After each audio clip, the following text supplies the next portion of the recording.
हाय बच्चों, और हम देखेंगे आज सिलेक्टेड फिजिक्स के अगले क्वेश्चन को, ओम के नियम का सत्यापन। तो मुक्त इलेक्ट्रॉनों के आधार पर ओम के नियम का सत्यापन आता है, और ये भी क्वेश्चन लॉन्ग क्वेश्चन होता है, ये भी 5 मार्क्स का आता है, और चांसेस हैं इस बार 12 अंक के जिले में आने के ज़्यादातर। तो देखते हैं क्या होता है ओम का नियम। तो ओम के नियम का सत्यापन, ओम के नियम का सत्यापन।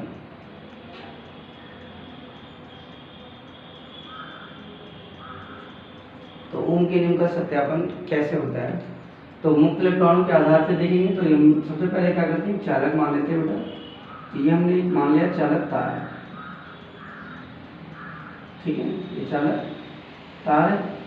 और चालक तार के अंदर अगर इसको मान लेते किसी बैटरी के द्वारा जोड़ दिया जाए, एक प्लस और एक सिरा माइनस, ये प्लस का है, ये माइनस का है, वी विभवांतर है, और इसमें बहने वाली धारा कितनी हो जाएगी, आई हो जाएगी। तो जैसे ही धारा इसमें प्रवाहित होती है तो इसमें क्या, जैसे वोल्टेज लगाया जाता है तो मुक्त इलेक्ट्रॉन इसमें होते हैं भाई। तो चालक है, तो चालक में क्या होते हैं, मुक्त इलेक्ट्रॉन। तो मुक्त इलेक्ट्रॉन ये क्या होते हैं, निम्न सिरे से उच्च सिरे की ओर गति करने लगते हैं, अति सूक्ष्म गति करने लगते हैं, उसे अनुमल वेग कहते हैं। तो यहाँ पे इलेक्ट्रॉनों में गति होगी तो उसमें क्या होगा, वेग उत्पन्न होगा, वीडी, वो ड्रिफ्ट वेलोसिटी होता है। तो इसके कारण इसमें विद्युत क्षेत्र भी होगा। तो विद्युत क्षेत्र हमने मान लिया कितना होगा, ई, और अनुगमन वेग कितना होगा, वीडी, और श्रांति काल होगा तो टाउ मान लिया। इलेक्ट्रॉन है तो इलेक्ट्रॉन हो जाएगा, द्रव्यमान इसका मान लिया कितना, एम, ठीक है। जितने भी आप संकेत है, जो गति होगा तो यहाँ पर फोर्स भी लगेगा, इलेक्ट्रॉन पे बल भी लगेगा, तो ये सारी चीजें आएंगी। तो सबसे पहले हमारे पास जैसे वोल्टेज लगाते हैं तो इसमें क्या होता है, उत्पन्न होता है विद्युत क्षेत्र क्रिएट होता है। तो सबसे पहले हम यहाँ पे क्या लगाएंगे, विद्युत क्षेत्र का विषय। विद्युत क्षेत्र जैसे ही लगता है किसी चीज पे तो इनके अंदर इलेक्ट्रॉन और विद्युत क्षेत्र लगेगा, तो विद्युत क्षेत्र के कारण इलेक्ट्रॉनों पे बल भी लगेगा। तो यानी विद्युत क्षेत्र के बाद क्या लगाना है, बल का व्यंजक लगाना है। अब बल किसी चीज पे लग जाए तो उस पर क्या होता है, त्वरण भी उत्पन्न हो जाता है। तो यानी ए का मान आ जाएगा हमारे पास, त्वरण लगाना पड़ जाएगा। त्वरण के बाद क्या होगा, वेग आ जाएगा, यानी वीडी का मान आ जाएगा। वीडी के बाद इसमें हम धारा का व्यंजक लगाएंगे तो ये संकेत मिल जाएगा कि ई है। ई के बाद फिर क्या होगा, एफ का व्यंजक लगाना है, फिर ई, फिर इसके बाद वेग, फिर में धारा का समीकरण, यानी धारा और अनुगमन वेग के संबंध से हो जाएगा। तो फिर हम यहाँ पे सबसे पहले इसको लिखना कैसे है, मुक्त इलेक्ट्रॉनों के आधार पर, मुक्त इलेक्ट्रॉन मॉडल के आधार पर माना कोई चालक हमारे पास है जिसकी लंबाई एल है, एल लंबाई का चालक तार लिया, ठीक है, जिसको एक बैटरी के द्वारा जोड़ा जाता है। और जैसे बैटरी के द्वारा जाता है इसमें धारा आई प्रवाहित होने लगती है। तो इसमें उपस्थित मुक्त इलेक्ट्रॉन एक निम्न सिरे से उच्च सिरे पर गति प्रदान करते हैं, जिससे इसमें क्या उत्पन्न हो जाता है, अनुगमन वेग उत्पन्न होता है। तो अब ये अनुगमन वेग उत्पन्न हो जाएगा तो इसके कारण क्या होता है, इसमें विद्युत क्षेत्र उत्पन्न होता है।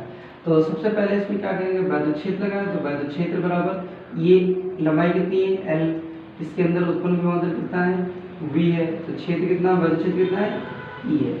तो हम लोग जानते हैं ई बराबर, अगर वोल्टेज हो और विद्युत क्षेत्र हो तो इसमें क्या होता है, विभव और विद्युत क्षेत्र क्या होता है, वी बटा दूरी, है ना, दूरी कितनी है, एल। यहाँ पे ई बराबर वी बटे एल हो जाएगा।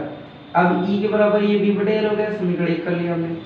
अब इसके बाद क्या हो जाएगा, अब क्योंकि इसके अंदर बल भी लगेगा तो बल बराबर क्या होता है, एफ बराबर क्यू ई पढ़ा होगा आपने, एफ बराबर कितना पढ़ा होगा, क्यू ई। तो यहाँ पे Q की जगह पे क्या है, E है, तो यहाँ पे कितना आ जाएगा, F बराबर E इंटू ई। अब क्या हो जाएगा, E का मान यहाँ पे रख देते हैं, तो E, ये वाला E का मान यहाँ पे रख देते हैं, तो V बटे कितना आ जाएगा, L हो जाएगा, यहाँ पे कितना, F, ये बन जाएगा हमारे पास। अब ये F बराबर इतना हुआ। अब यहाँ पे समीकरण कर ले 2। अब देखिए यहाँ पर क्या होगा, जैसे ही इलेक्ट्रॉन पे बल लग रहा है तो इलेक्ट्रॉन में गति हो रही है, गति हो रही है तो उसमें त्वरण भी होगा। तो त्वरण जब लगेगा तो इसमें न्यूटन के सेकंड लॉ ऑफ मोशन से तो क्या हो जाएगा, F बराबर एम ए। तो यहाँ पे F की जगह पे क्या हो जाएगा, एम ए बटे कितना हो जाएगा, ई वी, और यहाँ पे कितना हो जाएगा, एल। ये अब त्वरण, अब यहाँ पे देखिए हमने लिखा है संकेत कि ए को अलग करना है, यानी ए को निकाल लीजिए। ए बराबर एम, इधर गुणे में इधर क्या आएगा, बटे में आ जाएगा, तो ई वी बटे कितना हो जाएगा, एम एल। अब यहाँ पे इसको क्या करेंगे, समीकरण 3 कर लेते हैं। अब इतना समीकरण 3 तक हो गया। इसके अलावा इसमें अब देखिए क्या करना है, वेग। अब वेग का यहाँ पर समीकरण लगाना है। तो वेग का इसमें न्यूटन का सेकंड नियम भी लगा है, तो इसमें देखिए कैसे करना है हम लोग को। यहाँ पर सबसे पहले क्या करना है, वेग। अब देखिए यहाँ पर क्या हुआ, वेग हो रहा है, तो उसमें वेग हम लोग जानते हैं पहले से इलेक्ट्रॉनों का कितना होता है, 0 होता है। तो एक आपने गणित की समीकरण पढ़ी v बराबर u प्लस ए टी, ठीक है। और t यहाँ पे बेटा जो लगेगा वो क्या लगेगा, टाउ लगेगा। तो उसमें वेग कितना होता है इलेक्ट्रॉनों का, 0, और जो वेग लग रहा है वो कितना होगा, vd, और बचेगा क्या, a टाउ। तो vd बराबर कितना आ जाएगा, a टाउ आ जाएगा। तो vd बराबर ए का मान तो ये पता है, तो यहाँ पे समीकरण 3 से रख देते हैं। यहाँ पे कितना हो जाएगा, ई वी बटे एम एल, और यहाँ पे कितना हो जाएगा, टाउ हो जाएगा। तो ये हमारे पास वीडी बराबर पता चल गया। अब वीडी बराबर ये पता चल गया, इसको समीकरण क्या कर लें, 4 कर लें। वीडी के बाद हमने देखो क्या क्या यहाँ पे दिया बेटा, आई का समीकरण लगा, यानी धारा और अनुगमन के संबंध से। तो धारा व अनुगमन वेग के संबंध से, ठीक है।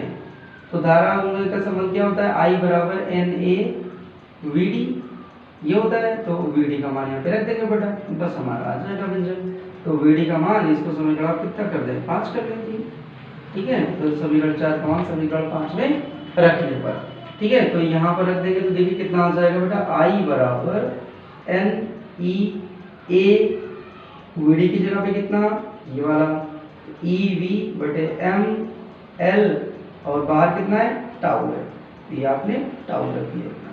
अब देखिए वी और आई को अलग कर दीजिए, और जो बचेगा उसको अलग कर देते हैं, और हमारा व्यंजक आसानी से प्राप्त हो जाएगा। तो मैं इधर वाला इरेज कर रहा हूँ, इसको इधर देख लेते हैं। ये हमारे पास कितना हो जाएगा, यहाँ पर देखिए आई इधर हो गया, और ये v इधर गुणे में, तो इधर काय में चला जाएगा।